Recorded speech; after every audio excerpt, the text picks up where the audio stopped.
Richard Branson says communication is the most important skill any leader can possess. And that other modern age guru, Simon Sinek, he says great leaders communicate and great communicators lead. So what does it take for each of us to become better communicators?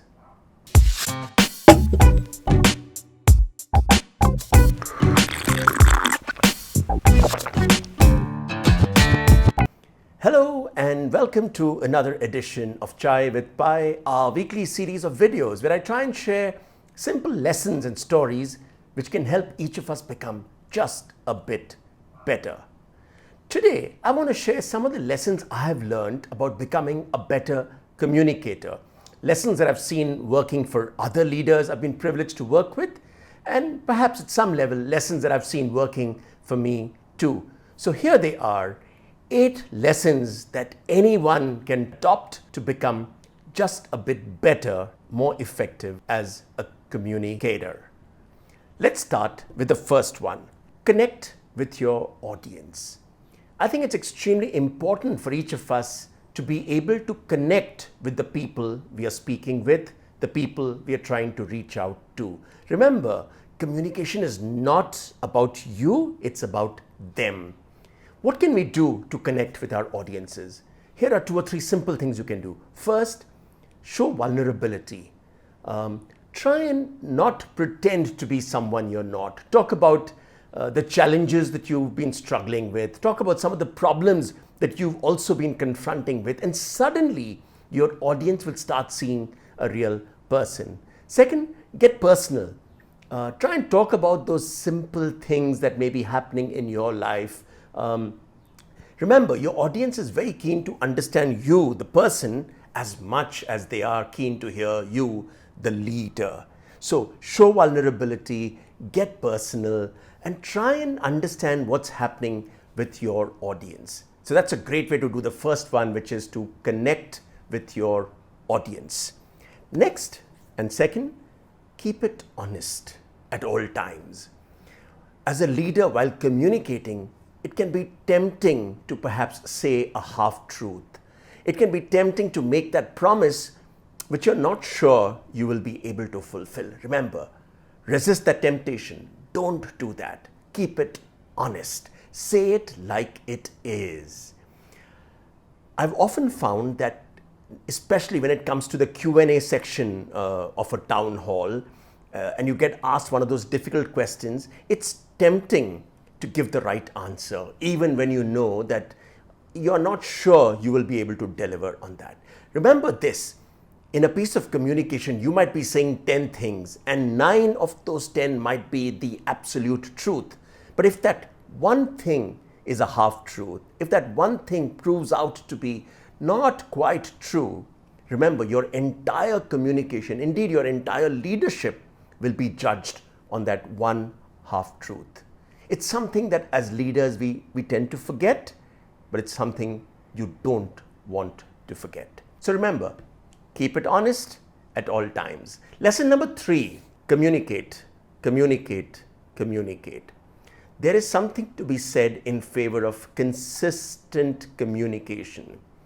Leaders can sometimes get tempted into communicating good news, in being there when it's all happening, and then stepping back when that's not quite as convenient to do. So when the going gets tough, don't designate it to your HR leader or to another colleague to do the hard communication. Find ways to communicate. It doesn't have to be audio visual all the time. It doesn't have to be verbal.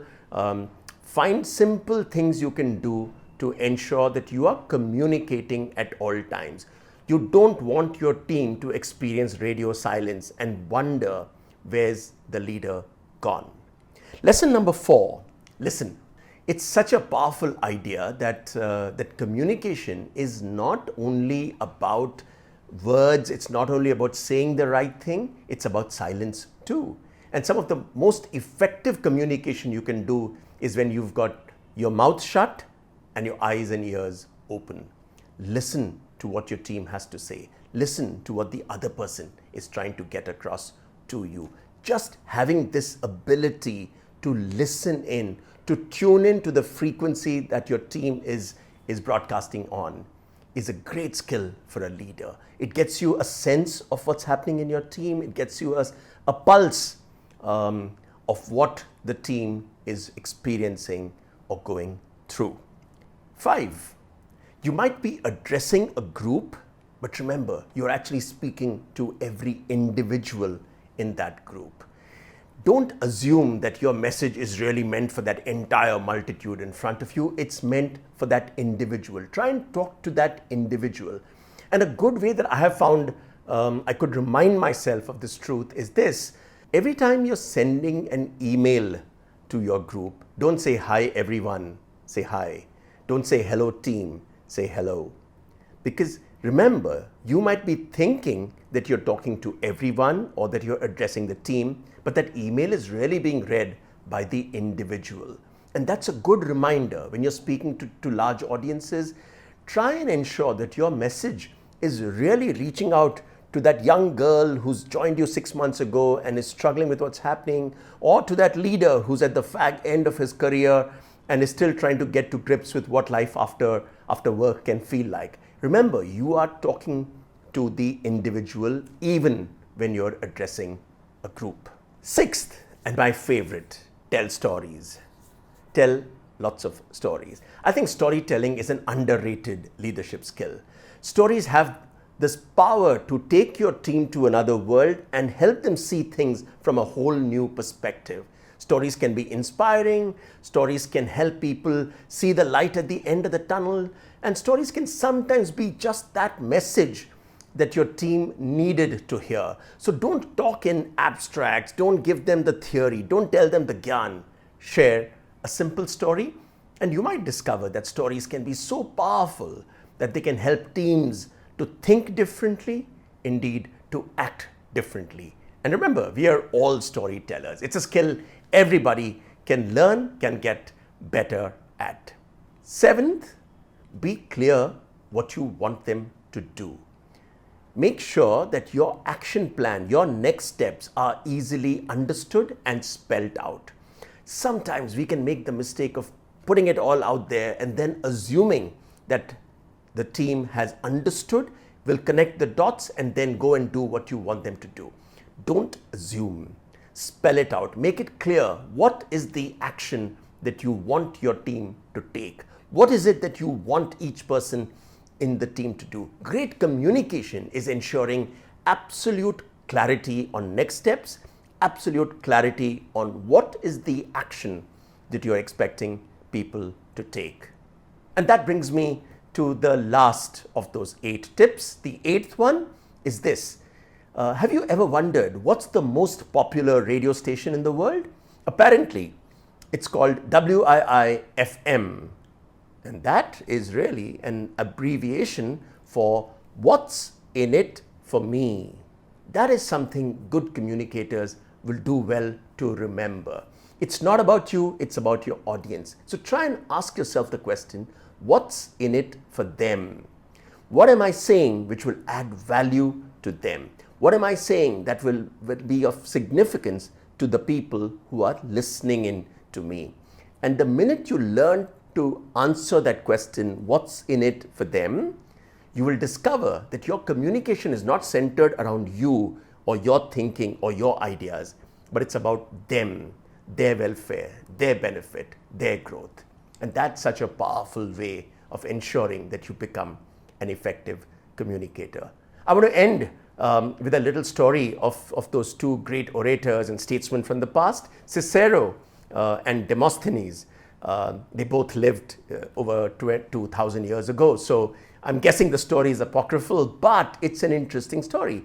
Apparently, Cicero spoke extremely well, as indeed did Demosthenes. But there was one significant difference. When Cicero spoke, the audience said, "Wow, look how well he speaks. He is so impressive." And when Demosthenes spoke, they got up and said, "Come on, let's go and wage war." So that's a key difference. When one leader speaks, you might have people saying, "Wow, he's so impressive. He's so effective. He speaks so well." And when the other leader speaks, they say, Come on, let's go out and act. Remember, being a good communicator, being an effective leader is not about having people say, my goodness, he is such a good communicator or he speaks so well, but it's about inspiring people to act. So be a Demosthenes. That's all in this week's edition of Chai with Pi. Do remember to go across to my YouTube channel and hit that subscribe button and make sure you share this video with anyone you might think will benefit from it. Until next time then, enjoy your chai and keep communicating.